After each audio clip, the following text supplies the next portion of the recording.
जैन समाजाचे प्रतिबिंब महाराष्ट्र जैन वार्ता। आप देख रहे हैं महाराष्ट्र जैन वार्ता प्रस्तुत talk show with business icons.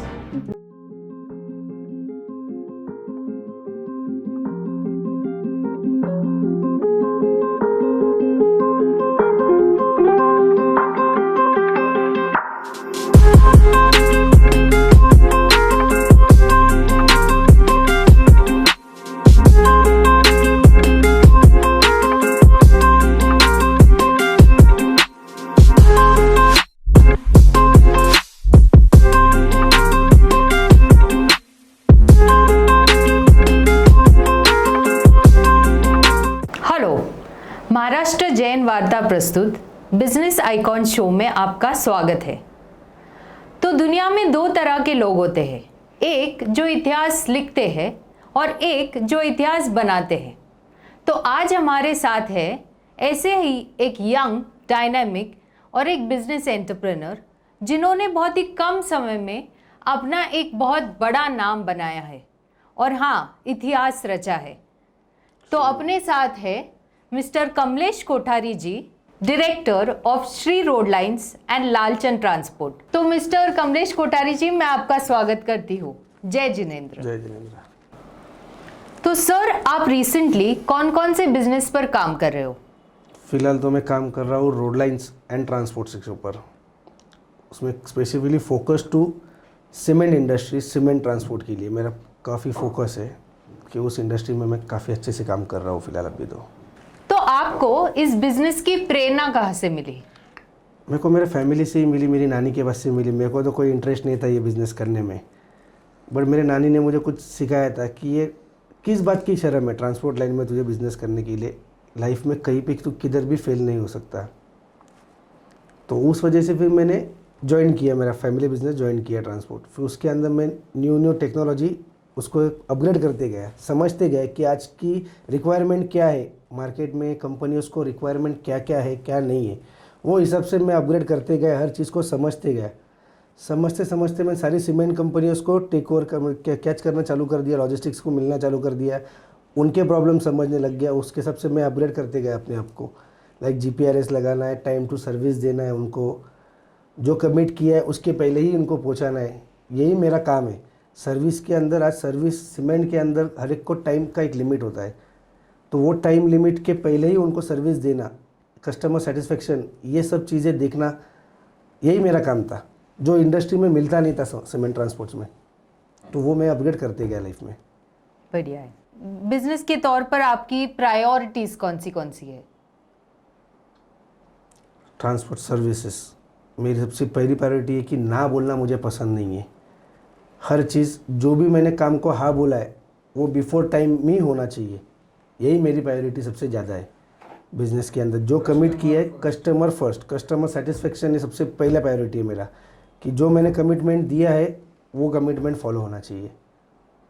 ना बोलना ये मेरे को जमता ही नहीं है, कि ना बोल ही नहीं सकता हूँ। तो मेरा अगला सवाल है, अगर आप ही आपके कस्टमर बन जाओ तो आप उनसे डील कैसे करोगे?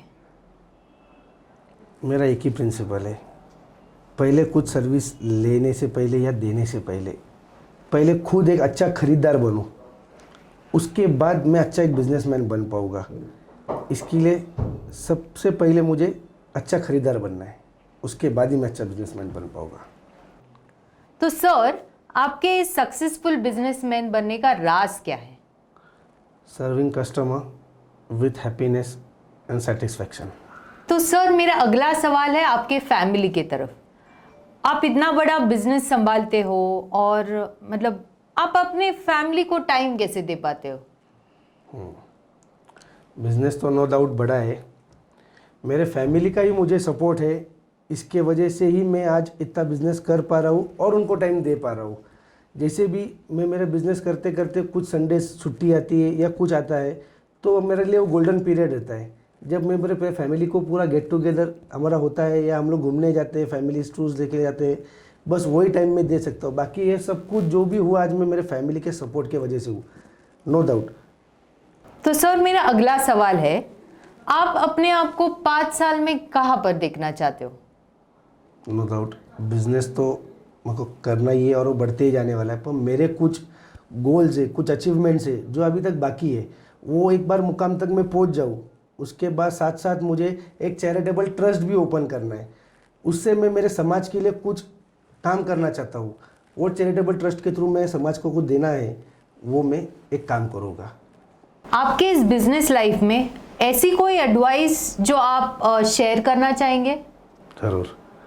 जो मैंने सीखा है या मैंने बहुत सारी एडवाइस लोगों से सुनी या ली है, उसमें से मेरे को एक ही है कहना चाहूँगा कि जो मैंने कल किया है उससे बेहतर मेरे को आज करना है।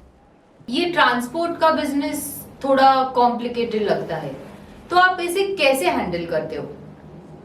अभी कुछ कंपनी के टेक्निकल इश्यूज रहते हैं, कस्टमर्स के कुछ प्रॉब्लम्स रहते हैं, रोड्स के कुछ प्रॉब्लम्स रहते हैं, तो ऐसे सब प्रॉब्लम्स में हम लोगों के पास एक सेटअप है। उसको सोल्यूशन ऐसा है, सॉल्व करने के लिए हमारा GPRS सिस्टम है। कुछ ड्राइवर्स के इश्यूज़ है, कुछ फैसिलिटीज़ का प्रॉब्लम है, कोई पार्टीज़ का इशू है, तो वो हम लोग डेली बेसिस पे पार्टी से कंपनी से अपडेट लेते हैं और हमारे मैनेजर तो GPRS पे देखते रहते हैं कि गाड़ी सॉफ्ट मूविंग हो रहा है नहीं हो रहा है। जो भी टेक्निकल इशू एरर जो भी है हमको वो GPRS सिस्टम्स पे पता चलता है। फास्ट ट्रैक्स पे मालूम गिरता है कि आज गाड़ी अभी कौन से टाइम पे कौन सा टोल क्रॉस कर चुकी है, तो हमको एक टाइम लिमिट का एक आ जाता है आइडिया कि बाबा इतने टाइम पीरियड में ये कवर कर लेगा करके डिस्टेंस। तो ऐसे प्रॉब्लम्स आते हैं हमको। तो थोड़ा और इस बिजनेस के बारे में, आपकी कितनी गाड़ियां हैं और कहाँ पे ये चलती है? टोटल ओवरऑल मेरी फैमिली की जो ट्रक्स देखोगे आप, तो मेरे पास 70 फ्लीट्स है। 70 फ्लीट्स के अंदर मैं ओवरऑल महाराष्ट्र काम करता हूँ, लाइक संगमनेर, नासिक, मुंबई, पुणे। हम लोग मुंबई पुणे के तो किंग थे सीमेंट लाइन में, जैसे रेलवे लाइन लगता था तो हम लोग ही पूरा लाइन फिनिश करते थे। अब अभी हम लोग सीमेंट्स, अभी रेलवे रैक्स कम हो गया पूना के अंदर ट्रैफिक बढ़ने से अभी बड़ी व्हीकल्स हम लोगों को फैक्ट्री से लोड करनी पड़ती है, तो फैक्ट्री से हम लोग लोड करते हैं ऑल ओवर महाराष्ट्र। सातारा, सांगली, कोल्हापुर, नासिक, संगमनेर, पुणे, मुंबई, ये पूरा एरिया हम लोग कवर करते हैं। उसके अलावा हम लोग तेलंगाना, हैदराबाद भी करते हैं, कर्नाटक से लोकल डिस्टेंस के ऊपर। टोटल हमारी 70 फ्लीट्स है हमारी खुद की। ओह वाव! आपका इतना बड़ा एम्पायर है, इतना बड़ा बिजनेस है, तो मैन पावर और आपके कर्मचारियों को आप कैसे हैंडल करते हो? अब तो ऐसे है कि हर ड्राइवर 70 फ्लीट्स के ऊपर एक ड्राइवर, एक क्लीनर, ये टोटल 140 हो गए, प्लस मैनेजर्स है मेरे पास में, बाद में सारे सब ऑफिस के अंदर अकाउंट्स वर्किंग करने के लिए, इसे टोटल मेरे पास 200 वर्कर्स है। एम्प्लॉयमेंट का विषय है कि वो लोगों को आज जॉब नहीं मिल रही है, और हमारे फील्ड में ऐसा है कि हम लोगों को जितने भी आदमी मिलेंगे उतने हमको कम है, बट उसमें ट्रस्ट वाले होने भी बहुत जरूरी है। तो हम लोगों ने एक चेन लगा के रखी है, मेरे से कोई डायरेक्ट कोऑर्डिनेशन नहीं करता। ABCD ये 4 ही पर्सन मेरे से कांटेक्ट करेंगे एवरी फील्ड के, वो चारों से ही मैं बात करेगा, वो नीचे सबको दिखेंगे। मेरे तक कोई रिलेशन विषय आएगा नहीं, मैं सिर्फ जो भी कंसर्न पर्सन है उसी से बात करूंगा, वही मुझे रिपोर्ट करता है वो सब चीज़ों के लिए। तो आप इन सबको जुड़ के या मिला के कैसे रखते हो? हमारा कंपनी का गेट टुगेदर होता है, हमारा गेट टुगेदर में हम लोग सब एक में को मिलते हैं, हर एक के प्रॉब्लम्स मेरे तक आते हैं, हर कोई मेरे तक मैसेज भेजता है, कुछ ना कुछ प्रॉब्लम्स है, तो मैं हर एक को सॉर्ट आउट करता हूँ, हर एक को हेल्प करता हूँ उसके अंदर। एज अ फैमिली मेंबर जो भी मेरे पास स्टाफ है, वो एज अ बाहर का कोई भी नहीं, एज अ फैमिली मेंबर ही वो हमारे साथ में एसोसिएटेड है और ज्वाइंट है हमको। तो काफ़ी ड्राइवर्स मेरे 15-17 ईयर्स से आज भी हमारे पास ही है वो। अरे वाह! हमको छोड़ के आज तक भी गए नहीं, और उनकी फैमिली, कजिन्स, ये वो सब हमारे इस पे है, सब फैमिली रिलेशन है जिनके साथ में हमारा, वो बहुत जरूरी होता है। वो बहुत जरूरी होता है, उसके वजह से ट्रस्ट है। तो ये तो हो गई बिजनेस की बातें। अब हम कुछ फन ट्राई करते हैं, बढ़ते हैं अपने रैपिड फायर की तरफ। तो मैं जो भी सवाल पूछूंगी आपको उसका तुरंत जवाब देना है। तो मेरा पहला सवाल, स्पोर्ट्स या एजुकेशन? स्पोर्ट्स। मूवी या ड्रामा? ड्रामा। सोशल वर्क या पॉलिटिक्स? Social work. बीचेस और माउंटेन्स? बीचेस। विलेज या सिटी? विलेज। डांसिंग और सिंगिंग? डांसिंग। अभी जो भी आप बोलेंगे वो आपको करना पड़ेगा। हाँ। नरेंद्र मोदी या राहुल गांधी?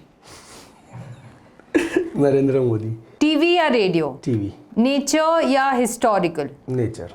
तो ये थे हमारे बिजनेस आइकॉन के चॉइसेस, और इसी के साथ मैं इनका धन्यवाद देना चाहती हूँ कि इन्होंने अपनी बिजनेस जर्नी, लाइफ जर्नी हमारे साथ शेयर की। Thank you for watching this video. Please like, share and subscribe to our YouTube channel and don't forget to press the bell icon. Thank you.